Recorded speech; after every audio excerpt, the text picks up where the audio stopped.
lahat ng bahay nakarehas. Parang ayaw pagambala.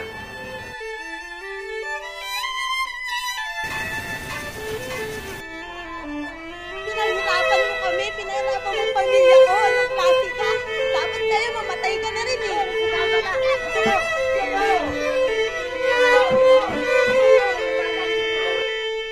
Okay lang po ako rito. Minsan nga lang, nagugulat ako sa mga kalampag ng mga bakal sa labas.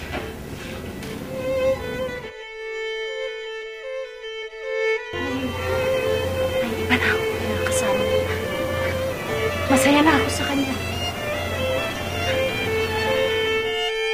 Ambo, pala ka na dyan. Alam mo na gagawin. Po.